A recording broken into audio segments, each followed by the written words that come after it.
Gary is not very consistent at all, but one thorough consistency in his stuff is libertarian values.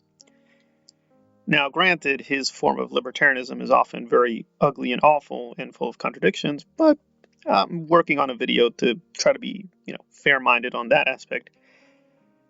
But what did you know? I looked back at their FNT video recently, and I want to thank Patriot Hut because he has a good video focusing on this little section, so I want to acknowledge that. So he's very good at tracking their worst moments, but this one was shocking. This one is spectacular. So we're going to let them speak, and the context is them urging people, and Jeremy says this explicitly, he's urging people to see Venom 2 because it is quote-unquote not woke and to beat Shang Chi for deliberately political reasons. And before his Hitlerism can be the worst aspect of this little night, apparently then heel versus Babyface and Gary say even more incredibly stupid stuff. So it's quite a laugh riot. So let's hear them speak. It's not woke, and it is worth going to see just to have it make more money than Shang-Chi. I truly believe that. Because regardless of how we feel, right now, supporting movies that aren't woke is important. It just is. Like that, I truly believe that. That's why, what was it, Tomorrow War? I was so happy about Tomorrow War. Yes, it's a very low bar, but it's the realistic bar that we have right now. Woke movies are taking over. It's a disaster. It's theoretically possible for Venom to match or beat Shang-Chi. Right now, the prediction was around $71 million, but the top end of the range was $80 million, which would put it over the 3-day total for Shang-Chi. But we'll have to, of course, wait and see. The long range for the domestic, though, I don't think is going to get close to what Shang-Chi is doing right now. No, hell no, because it's got competition. Doing great. Yeah, it's nearly. It's breaking even this weekend and making profit this weekend. Well, it's not really because it needs to make about 500 million to break even. But no, it's 375. It's gonna do about double. It still hasn't made its money back. Put it this way today. So yeah, making well, Shang-Chi's making its money back. By the end of this weekend, it'll hit the number that it needs to make back. So it made its money back. What's its profit? No, it'll do twice it. No, Shang-Chi needs to do about 500 mil because that's another one that was on the shelf. 375 mil. That's marketing and advertising. But then we got insurance. Then you've got interest on the loan that was still waiting. That's another film that was hanging around. Yeah, until you can have actual numbers to back that up, the only number we have is 375. All right, fair, I get that. But let's not play silly beggars either. We all know that this is the extra costs of it. We all know that of course, the foreign box office and the money that they get from the foreign box office, etc. So this film, which was a success, which was a mitigated success, an ultimate triumph, whatever they wanted to call it, after the first weekend, is what, fifth weekend, just scraping back double its production budget. So I'm just glad they finally got an Asian to do a action film. I mean, I've never heard of an Asian leading an action film in the history of fucking humanity. And finally, Disney was able to do it through Marvel. So finally, Nick is bringing up the most important thing: representation matters. Yes. So me and my Asian brothers. As they move the goal, they've been moving the goalposts, and of course, it's Disney's job and Hollywood's job to make this shit sound successful.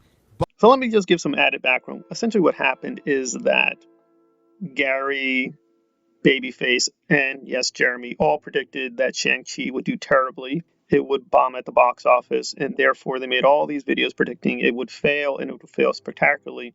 It did the opposite. It did very well in terms of box office. And Simu Liu, again, he didn't make this tweet, but he liked a tweet which showed them as a bunch of idiots. And of course, they still haven't gotten over it. And of course, you can see Babyface is trying to revise history. And Odin, to his credit, called him out and said, well, you're not really basing this on anything. What are your numbers? And he just made up stuff. He literally just made up phony figures and phony facts and just a phony standard to get out of being caught and just looking like a complete idiot. And then Gary claims, well, they just moved the goalpost. They're really desperate, these shills. They're redefining everything. No, this whole video is you guys doing that. You're gaslighting your audience. You're trying to show what did not happen as what did happen. You're trying to give a false idea of reality. But I got to congratulate Odin for at least calling him out in that little section. However, he was okay with the fascist part. So Jeremy's saying explicitly, yes, we need to support conservative films. We don't want to support woke film. That's literally a fascist standard. That is literally the essence of fascism. You're judging art by its politics. they at least were somewhat correct because Venom apparently will be doing better than Shang-Chi. Its box office will beat Shang-Chi. I mean, they hate Disney so much, but this money is going to go to them, right? Because Sony and Disney are in business together through the Spider-Verse, so I don't understand their point. Kevin Feige's getting a paycheck from all this, so they're still being a bunch of idiots and ass clowns. But I gotta say, Babyface is the worst, but Gary, I think he went half clown because, like it or not, listen, Shang-Chi's a success. I think it's a good movie, but we can debate its quality. So some people may not think it is a good film, but it is making money. It's profitable. It's gonna make money. Maybe not as much money, but it is making money. And you can even say Simu is being offensive, because yes, it's true. In some tweets, he is race baiting. So I'm not defending Simu. That's not relevant. I don't have to care about the performer. Just concentrating on the film and what it's made, it's making money. It's a success. Venom is also a success. Now, I don't want it to be a success. I don't like what Venom 2 is doing. I don't like what it's doing to the character. I don't like its story. And I think it is going a little too far. That's just me. I think it does have an agenda. I think it's ruining the character. But it is a success. It's going to make money. Whether I want it to make money, it's not the question. Venom is going to make money. Shang-Chi made money. They're making money. These are success stories. Whether these are good films, that's more debatable. You can't go against this. This is basic laws of logic. But hey, Friday Night Tights, we don't care about logic. We don't care about objectivity. We don't care about facts. We're just going to make up stuff. But I do love at the end, he's literally saying, what's so good about this? All these Asian people. And of course, you go back to Gary's old stuff. He had no problems with Asian people. He was dating an Asian woman. But now it's like, hey, it's trendy to hate the Asian people in cinema. So be edgy. So it's like, okay. All right, so they run the whole gamut: fascism, homophobia, racism, and gaslighting in general. I'm not going to say alt-right and complete fascism because that's Jeremy's thing now, apparently. But this was pretty awful. I mean, if the other side were doing this, they'd call this a bunch of SJW propaganda, Disney shill nonsense. But of course, when they do it, they're just being edgy, I guess. But they're still lying. Shang-Chi's a success. Venom 2 is going to be a success. Just got to deal with reality. But that's me.